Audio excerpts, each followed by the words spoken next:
Welcome back to KC Cares, Kansas City's nonprofit voice, telling the stories of Kansas City nonprofits and the people behind them. Proudly produced by Charitable Communications and generously underwritten by the Ewing, Marion, Kauffman Foundation. I am Bobby Keys.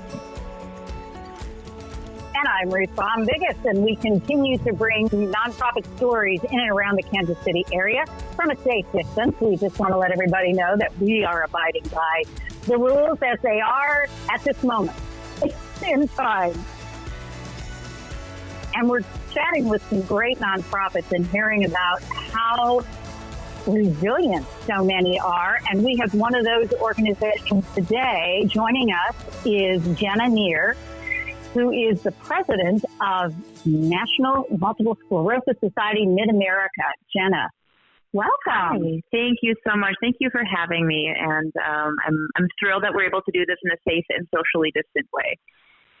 Because that certainly wasn't what we were doing when we first met. Right. I know. We were having a wonderful program. We were at our MS Breakthroughs program in Overland Park. There were nearly 200 people there learning about MS research and celebrating the accomplishments of our volunteers. And that seems like ages ago when we could all be together in one room. Well, hopefully we'll get back to that sooner rather than later. Yes. Particularly for you and the folks you work with and help, it's really important that you pay attention to what's going on.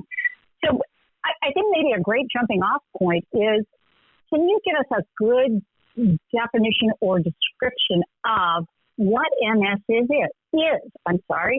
Yeah, absolutely. Absolutely. And I think MS is one of those diseases where it looks so different for everybody that there's no way to look at someone and say, oh, that's what MS looks like. And so MS is a neurological disease.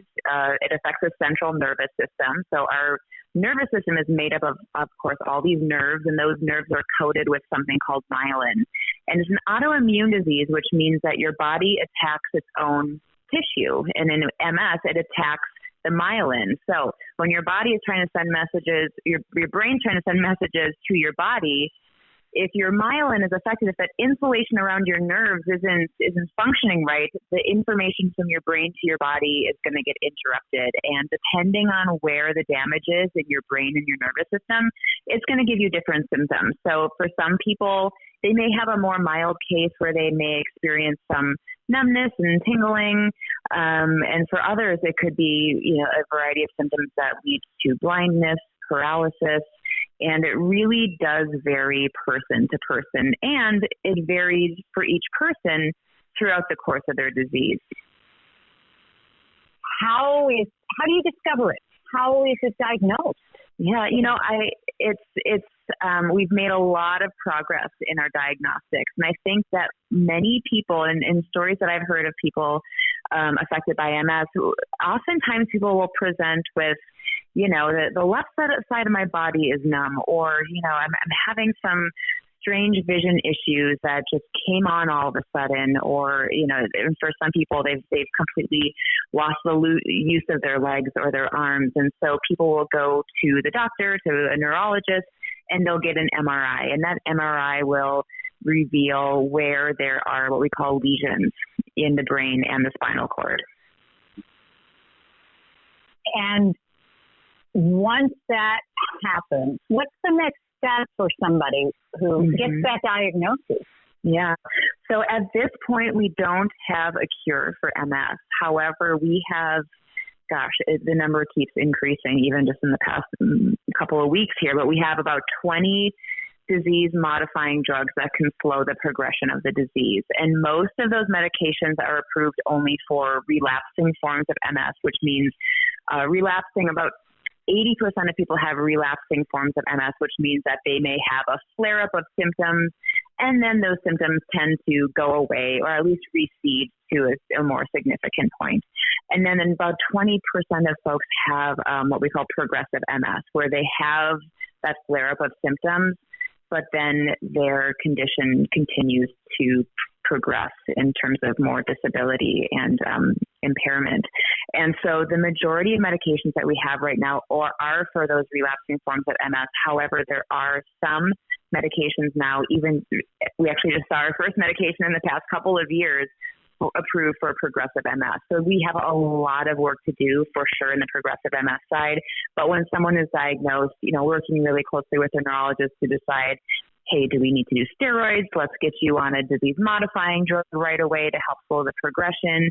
And then, other occupational or physical therapy needs that might come from that as well. Is there any kind of commonality in patients at all?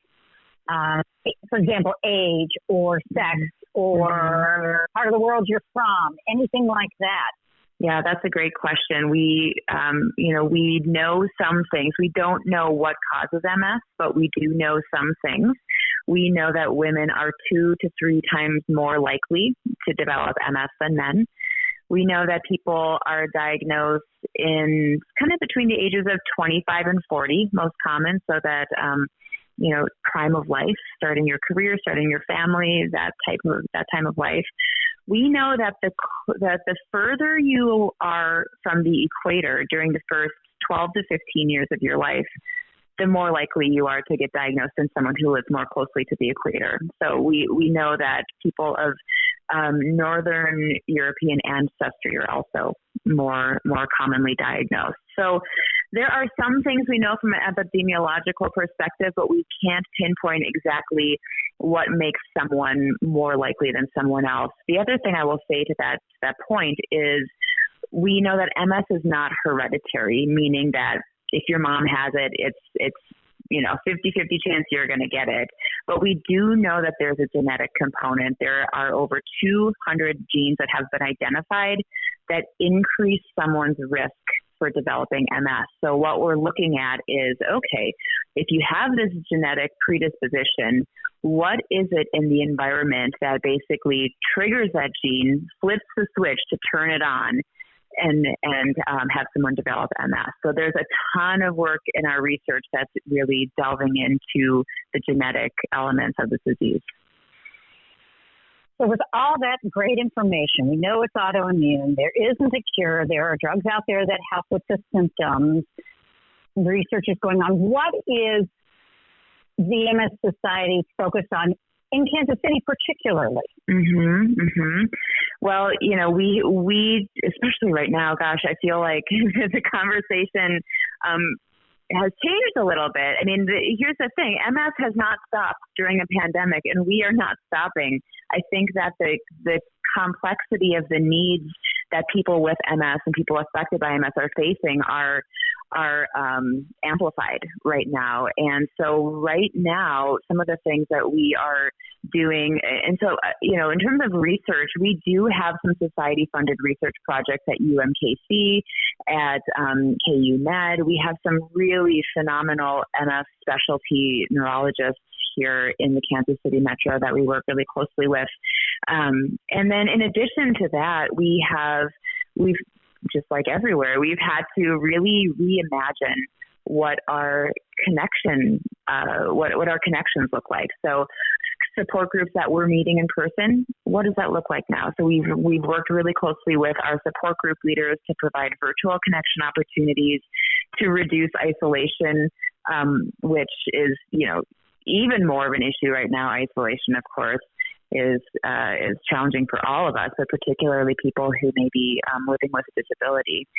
And then another thing that I am really, really proud of and excited about that the National MS Society does is our MS Navigator service. So this is a nationwide network of highly trained, highly professional social workers and others who are available to answer calls, answer questions, be that supportive partner to anyone who calls in and says, hey, I have this specific need, whether they're newly diagnosed, whether they're facing challenges with getting their, electricity turned off, whether they need to provide, accessibility modifications for their homes.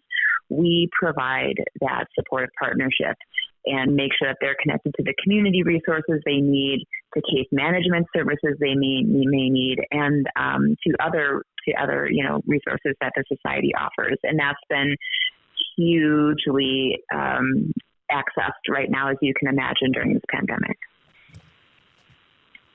Now, how do you, I guess, when it Now, I'm sorry, Ruth, you want to go ahead? no, I was just curious. please go ahead. I was curious about with the research going on and in relation to the pandemic. Do you see it kind of with I don't know. It seems like more and more people are throwing their hat into the ring to. Because of the government and because of this, they're able to produce medication and more research is possible because of more companies, possibly. Do you see that happening, or maybe am I off? With that. That's an interesting question. I know right now that many of the researchers that we fund, because of the need to socially distance themselves, they haven't been able to be in the lab. So what this time has afforded them, though, is that time to sit back and think more strategically about their research and hypothesize about, what they've currently learned about their research, what's possible. Just like all of us, where we're busy in our day to day, we don't have time to just like sit and stare out the window and dream big and think and have those, big idea moments. This is really allowing for our researchers that time. And one of the things I will say too about related to COVID is that some of the treatments that have come to market for MS that are currently used, I know that some of our researchers and physicians and others have looked at those to see, in what ways might some of these, immune drugs that we have be beneficial for people who are who have been diagnosed with COVID-19. So I think that there are some interesting crossovers in what exists in the MS space and how that might be translated into COVID-19. I don't want to. No, I think you make an excellent point, Bobby, that, this could be a time for big thinking may truly benefit in the long run, even though it doesn't seem to be the front burner type thing.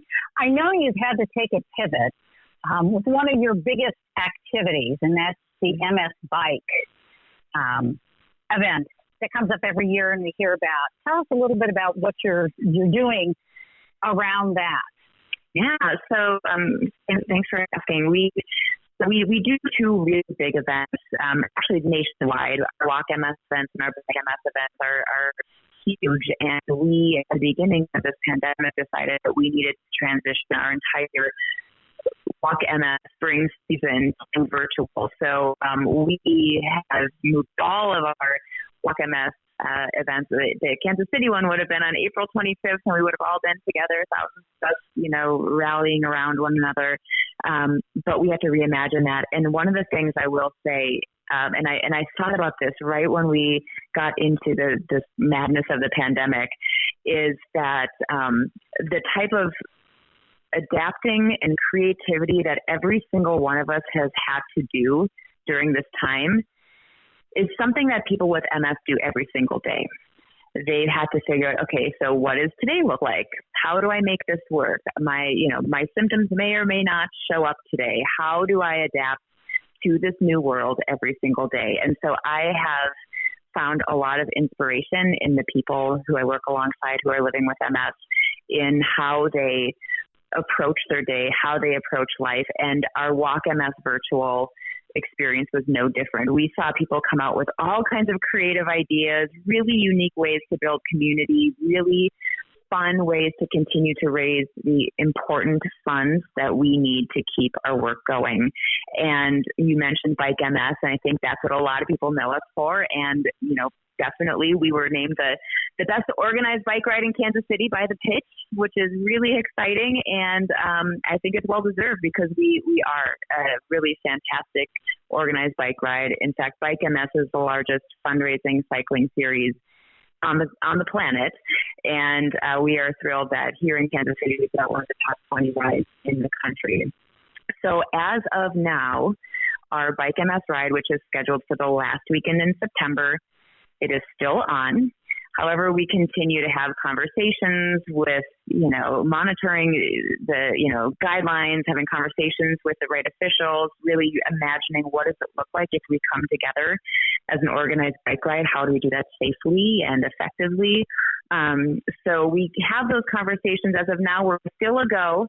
And I will say that just like with our Walk MS virtual plans, our Bike MS cyclists are so creative in their fundraising, in their, training. We have one gentleman who's doing this virtual ride that he's tracking online, riding from Disneyland to Disney World between now and the end of September.